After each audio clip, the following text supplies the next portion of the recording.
বালাচাও এই খাবারটি এখন আমাদের খাদ্য তালিকায় খুব চিরচেনা একটি নাম। আসলে এই খাবারটার টেস্ট তখনই পারফেক্ট হয় যখন এটা ভাজা থেকে শুরু করে এটার প্রতিটি উপাদান একদম পারফেক্ট ভাবে মিক্স করা হয়।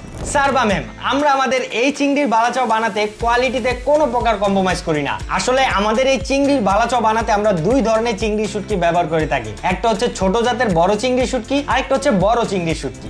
আমরা আমাদের এই চিংড়ি শুটকির বালাচাও বানাতে ব্যবহার করে থাকি দেশি পেঁয়াজ এবং দেশি রসুন। এবং এই দেশি পেঁয়াজ ও দেশি রসুন ব্যবহার করার ফলে এটা আপনি 6 মাস অনায়াসে রেখে খেতে পারবেন এবং 6 মাস পর্যন্ত খাওয়ার পরও এটার মচমচে ভাব কখনোই শেষ হবে না। অনেকে কিছু টাকা সেভ করার জন্য ইন্ডিয়ান পেঁয়াজটা ব্যবহার করে এবং ইন্ডিয়ান পেঁয়াজ ব্যবহার করার ফলে এটা 8-10 দিন একটা মচমচে ভাব থাকলেও 8-10 দিন খাওয়ার পর আপনি যখন এটা খেতে যাবেন দেখবেন এটাতে একটা তেনানো ভাব এসে পড়বে। ঠিক এমন একটি বালাচাও ডিব্বা রাইডার যখন আপনার কাছে নিয়ে যাবে, আপনি এটার থেকে শিরিং পলিটা খুলবেন, খুলে ফয়েলটা খুলে একটু টেস্ট করবেন। যদি আপনার কাছে ভালো লাগে তাহলেই রিসিভ করবেন। আর যদি আমাদের প্রোডাক্টে বালু থাকে, শামুক থাকে, কণা থাকে, তাহলে আপনি সাথে সাথে এটা রাইডারের কাছে ফেরত দিয়ে দিবেন। আর এর জন্য আপনাকে কিন্তু একটি টাকাও পেমেন্ট করতে হবে না। তাই আর দেরি না করে এখনই অর্ডার করে ফেলুন সুপিরিয়র ফুড বাজারের এই চিংড়ির বালাচাওটি।